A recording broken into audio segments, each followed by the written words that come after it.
तो अभी मेरे साथ है मारुति सुजुकी फ्रॉन्क्स। फ्रॉन्क्स का यहाँ पे मैंने अभी क्लच प्लेट चेंज करवाई है।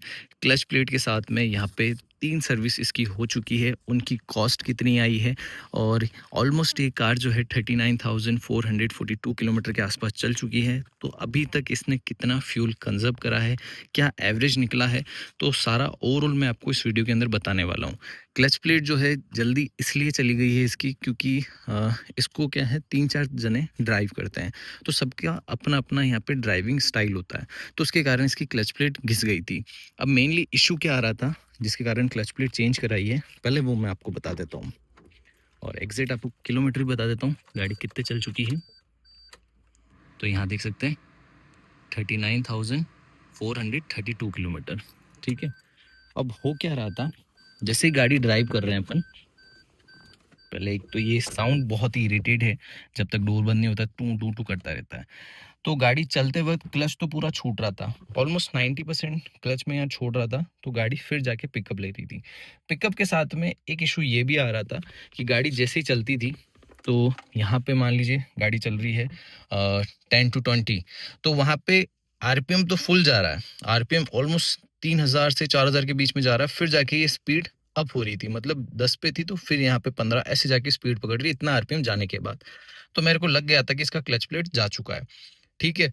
प्लस गाड़ी तीसरे गियर के अंदर रहती थी, बट गाड़ी शो यहाँ पे सेकंड गियर ही कर रही थी। तो मेनली मेजर तो इससे आप जस्टिफाई कर सकते हैं कि आपकी गाड़ी का क्लच प्लेट जा चुका है, फिर आपको यहाँ पे क्लच प्लेट चेंज करवानी पड़ेगी, ठीक है। अब मैं आपको यहाँ पे बता देता हूँ कि ये गाड़ी कितना फ्यूल ले चुकी है अभी तक। तो देख सकते हैं एग्जैक्ट 39,432 यानी 39,432 किलोमीटर चल चुकी है। मैं आपको यहाँ पे एवरेज भी दिखा देता हूँ, ये अभी 10 का एवरेज दे रही है, तो अपन यहाँ एवरेज मान के चलेंगे गाड़ी का 15 का, क्योंकि कभी कभार हाईवे पे भी चलती है, मोस्टली तो ये सिटी के अंदर ही चलती है। तो मैं आपको यहाँ पे एवरेज कैलकुलेट करके बता देता हूँ, फिर मैं आपको यहाँ पे सर्विस के बारे में बताऊँगा। तो अपन मान लेते हैं अभी फ्यूल चल रहा है 104 रुपये का, ठीक है, मल्टीप्लाई 15 का एवरेज मानते हैं, ठीक है, तो इतना निकला। अब इसको मैं इंटू कर देता हूँ 39,432, ठीक है, तो 2,73,395 रुपीज़ का ये अभी तक फ्यूल पी चुकी है इतने से किलोमीटर के अंदर, ठीक है। अब यहाँ पे सर्विस की बात करें तो ऑलमोस्ट 3 सर्विस के अंदर इसका बिल बन चुका है लमसम 24,000 के आसपास का। मैं आपको यहाँ पे बिल भी शो कर देता हूँ फटाफट से, क्योंकि अभी मैं बिल तो नहीं लाया क्योंकि मेरे पास डायरेक्ट मैंने वहाँ से फ़ोटो ले ली थी। तो देख सकते हैं पहली सर्विस का बिल बना था इसका टोटल अमाउंट 9,232 का, ठीक है। सेकंड का बिल बना था 6,599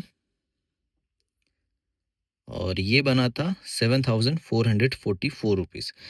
जो मेजर बिल है वो 9,000 प्लस का बना है, ठीक है। तो इनको टोटल करते हैं तो अप्रोक्स यहाँ पे ये भी 24 से 25,000 का हो चुका है। तो मोटा मोटी फ्यूल और सर्विस के अंदर अभी तक 3 लाख रुपए खर्च हो चुके हैं।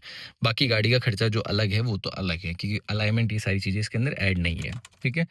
अब मैं आपको क्लच प्लेट का खर्चा भी अलग है, वो भी मैं आपको बताने वाला हूँ, और इस गाड़ी का ओवरऑल एक्सपीरियंस क्या रहा है वो भी मैं आपके साथ शेयर करने वाला हूँ। एक्सपीरियंस में एज सच मुझे कोई दिक्कत लगी नहीं है, गाड़ी बढ़िया चलती है, पिकअप भी अच्छा है। बट अगर इसको कंपेयर करें हाईवे के हिसाब से, तो हाईवे के हिसाब से स्टेबिलिटी भी अच्छी है, बिल्ट इन क्वालिटी भी अच्छी, क्योंकि इसके बहुत एक्सीडेंट, तो बहुत तो नहीं बोलूँगा, 3-4 एक्सीडेंट हो चुके हैं। जैसे आप देख सकते हैं यहाँ पे टच है, यहाँ पे टच है, 2-3 बार इसका मेजर एक्सीडेंट तो नहीं हुआ है, क्योंकि होता क्या है कि हाईवे पे चलती है तो कोई ना कोई, कभी एक बार तो टायर लग गया था, एक बार बस वाला पीछे ले रहा था तो ठुक गई थी। तो बिल्ट इन क्वालिटी तो वैसे तो काफ़ी अच्छी है फ्रॉन्क्स की, मैं अदर कंपनी के बारे में नहीं बोल रहा हूँ, मतलब other company in the sense इसी के प्रोडक्ट जो मारुति के अंदर आते हैं, ठीक है, उनके बारे में नहीं बोल रहा हूँ, मैं फ्रॉन्क्स की बिल्ट इन क्वालिटी बता रहा हूँ आपको। अब मैं आपको यहाँ पे क्लच प्लेट के बारे में बता देता हूँ कितना खर्चा आया है, ठीक है। एग्जैक्ट आपको बिल दिखा रहा हूँ मैं यहाँ पे, और डेट भी दे सकते हैं, 8 अप्रैल की है, ठीक है। तो सबसे बड़ा जो है इसके अंदर, अगर क्लच प्लेट की बात करें तो जीएसटी वीएसटी लगा के इसका बिल बना है 7,132 रुपीज़, और लेबर लगी है 5,310 रुपीज़, ठीक है। तो महंगा पार्ट तो ये है 2,046 रुपये का, जो आपको फ्लाई व्हील का मिलता है, ठीक है। फिर 1,386, 1,327, 466, 406, तो ये टोटल ऐसी चीज़ें इसके अंदर डलती है। आप इसका स्क्रीनशॉट ले सकते हैं वीडियो को रोक के, तो ये सारी चीज़ें इसके अंदर डली है, ठीक है। अब ओवरऑल एक्सपीरियंस मेरा काफ़ी अच्छा है मारुति से, ऐसा कोई दिक्कत नहीं है। कॉस्ट इसलिए ज़्यादा पड़ती है क्योंकि इसके अंदर सिंथेटिक ऑयल ये सारी चीज़ें डलती है। तो मेरा मानना ये है कि अगर कंपनी से करा रहे हैं तो आपको कहीं न कहीं बेनिफिट तो मिलता है। बेनिफिट इन द सेंस कभी भी कोई दिक्कत आएगी, मान लीजिए आप गाड़ी सेल आउट भी करते हैं, तो आपको बिल रहेगा, बिल इन द सेंस आपका कंपनी का रिकॉर्ड रहेगा, तो आप किसी को सेल आउट करते हैं तो वहाँ पे आपको बेनिफिट तो रहेगा ही रहेगा, क्योंकि गाड़ी जो है कंपनी से सर्विस होती है तो आपके लिए बहुत बेनिफिट रहता है। वारंटी भी अवॉइड नहीं होती है, 2-4 चीज़ें और रहती है, जैसे अगर कोई भी पार्ट इसके अंदर रिप्लेस होना है वारंटी के अंदर हो जाएगा, ठीक है। आपका अगर रिलेशन अच्छा है तो आपको डिस्काउंट भी मिल जाएगा। बहुत सारी चीज़ें होती है कंपनी के अंदर। अगर यही काम मैं बाहर की साइड में करवाता, क्योंकि मैंने कल गाड़ी छोड़ी थी, तो एक बंदे ने मेरे को बोला था कि भैया बाहर से करवा लो, आपके 4 से 5 हज़ार के अंदर क्लच प्लेट ही सारी चीज़ें चेंज हो जाएगी। बट मेरे साथ एक चोट हो चुकी है, तो मैंने वो नहीं कराया, क्योंकि मैंने मेरी स्कूटी की सर्विस करवाई थी बाहर से, ठीक है। मेरी स्कूटी पुरानी हो चुकी है बट वो सर्विस बाहर से करवाई थी, तो उसका इंजन का काम हो गया था। जब से इंजन का काम करवाया था उसके बाद दिक्कत ही दिक्कत आई थी। मैं ये नहीं कह रहा कि बाहर के जो मैकेनिक हैं वो सारे ही ख़राब हैं, बट कुछ-कुछ का रिकॉर्ड अच्छा नहीं रहता है। तो आपकी गाड़ी जब तक वारंटी के अंदर है तब तक आप कंपनी से ही करवाओ, मेरा तो यही सजेशन रहेगा। वारंटी से आउट हो जाती है तब आप बाहर से करवा सकते हैं, और आपके किलोमीटर ज़्यादा चल जाते हैं तो आप बाहर से सर्विस ये सारी चीज़ें करवा सकते हैं, ठीक है। अब मैं आपको एक चीज़ और बताता हूँ, ई20 कार्स के अंदर और जो ई20 कार्स नहीं हैं उनके अंदर बहुत सारी चीज़ें दिक्कत आने वाली है। दिक्कत इन द सेंस आपको बताऊँगा आगे। पहले मैं आपको बता देता हूँ, क्योंकि मैंने अभी मारुति के अंदर ये चीज़ देखी है। कस्टमर के लिए देख सकते हैं, ये सारी चीज़ें इसके अंदर कवर होगी। शायद से फ़ोन में इतना जस्टिफ़ाई हो नहीं रहा है। अब आपको हो रहा होगा, ठीक है। ये सारी चीज़ें इसके अंदर कवर हैं। जैसे आपकी गाड़ी वाटर के अंदर चल जाती है तो वो भी कवर रहेगा। यहाँ पे आपको रैबिट के लिए भी रहेगा, फ्यूल के लिए भी रहेगा और इंजेक्टर के लिए भी रहेगा। अगर आप ये चीज़ ऐड करवाते हैं, ठीक है, ये पर्टिकुलर आपको सभी जगह मिलेगा। आप दिल्ली से कराएँ, राजस्थान से कराएँ, आउटसाइड से कराएँ, पैन इंडिया मिलने वाला है, जिससे आपको वारंटी मिलती है, ठीक है। ये एएमसी जैसा नहीं है सिस्टम, ये आपको पैन इंडिया सर्विस मिलेगी अगर आपकी गाड़ी कहीं पे भी रहेगी। ई20 के लिए ये मारुति ने यहाँ पे निकाला है, क्योंकि फ्यूल के कारण हमारा जो टैंक है, हमारे जो इंजेक्टर है, ये बहुत ज़्यादा जल्दी ख़राब हो रहे हैं। वैसे तो इसकी कॉस्ट अलग-अलग है। अगर इन्विक्टो की बात करें तो वो आपको 5,000 के आसपास पड़ेगा, और जो आपकी ग्रैंड विटारा ये है वो 4,000 के आसपास, और फ्रोंक्स और बलिनो का इनका रहेगा, उनका 3,500 के आसपास रहने वाला है, जीएसटी सहित। इसके अंदर अलग-अलग अमाउंट है बट जीएसटी इसके अंदर इंक्लूड नहीं है। अल्टो इनके लिए अलग है। अभी आपको बेनिफिट रहेगा आपके इंजेक्टर के लिए, बहुत महंगे आते हैं। फ्यूल टैंक के लिए वो भी महंगा आता है, रस्टिंग आ जाएगी, कुछ भी आ जाएगा, तो ये कवर हो जाएगा। अगर आप इसको 3,500 रुपये देना नहीं चाहते हैं, तो जब भी आप गाड़ी की सर्विस कराते हैं तब इसको ऐड ऑन करवा लेंगे, तो आपके 550 के आसपास वो ऐड हो जाएगा, तो आपको वहाँ डायरेक्ट डिस्काउंट मिल जाएगा। अगर सेपरेट लेना चाहें तो वो भी ले सकते हैं। ये 1 साल तक वैलिड रहेगा, 1 साल तक, या फिर आप उसको वापस रिन्यू करवा सकते हैं। तो ये बेनिफिट ई20 कार्स के लिए भी रहने वाला है, और जो नॉन ई20 कार हैं उनके लिए भी रहने वाला है, क्योंकि ये फ्रोंक्स जो है 2024 मॉडल है, उस टाइम ई20 का इतना नहीं हुआ था। अब जाके 1 अप्रैल से तो हर पेट्रोल पंप पे मैंडेटरी कर दिया, तो आप ये चीज़ करवा सकते हैं।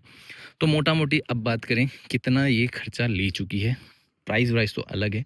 तो अभी तक इस गाड़ी के ऊपर एप्रोक्स 3.5 लाख रुपए मेरे हिसाब से खर्च हो चुके हैं, जिसके अंदर मैंने छोटा-मोटा सारी चीज़ें यहाँ पे कवर कर ली है, क्योंकि इंश्योरेंस में भी गई है 2-3 बार, तो फाइल प्रोसेस ये सारी चीज़ें, और छोटा-मोटा खर्चा होता रहता है। तो मेरे हिसाब से अगर ओवरऑल एक्सपीरियंस की बात करें, चलने में बढ़िया है, ग्राउंड क्लियरेंस अच्छा खासा है, पिकअप अच्छा खासा है, यहाँ पे विजिबिलिटी अच्छी खासी है। साइड ओवरियम थोड़े से बड़े हो जाते हैं ना तो और ज़्यादा बेटर रहता है, और ये वेरिएंट जो है काफ़ी वैल्यू फॉर मनी है वैसे तो, क्योंकि एलो व्हील, एसी में AC, auto AC, touch screen, music system में सब मिल जाता है, डिफोगर, ये सारी चीज़ें मिल जाती है।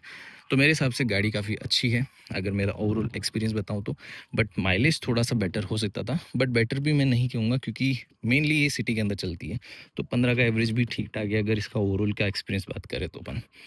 तो यही चीज़ थी, मैंने आपको बता दिया। अगर आप कंपनी से क्लच प्लेट ये सारी चीज़ें करवाते हैं, ये मैंने आपको एक सजेशन दिया, और ये कोई पेड प्रमोशन नहीं है। मुझे ये चीज़ अच्छी लगी थी तो मैंने अपने व्यूअर्स के हिसाब से ये चीज़ आपको बता दी है, क्योंकि आज की डेट में सब कार डीजल नहीं है। 50% या 70% ही मानता हूँ कि आजकल पेट्रोल ही ले रहे हैं, 30% ही लोग बाग डीजल कार ले रहे हैं, 30 भी कहाँ 20, और 10% ईवी ले रहे हैं। तो ये चीज़ करवा लेना। अगर ये पर्टिकुलर मारुति की बात करी है अदर ब्रांड्स का मुझे पता नहीं, मारुति के अंदर जिसके पास गाड़ी है उसको आप ये वीडियो शेयर कर सकते हैं और ये चीज़ करवा सकते हैं। तो ये चीज़ अच्छी है। अगर आप सभी को वीडियो अच्छी लगे तो इसे लाइक करें, शेयर करें, चैनल पहली बार आए तो चैनल को सब्सक्राइब करें। उम्मीद करता हूँ आप सभी को वीडियो अच्छी लगी होगी। वीडियो को अपन यहीं एंड करते हैं। वीडियो देखने के लिए थैंक यू सो मच।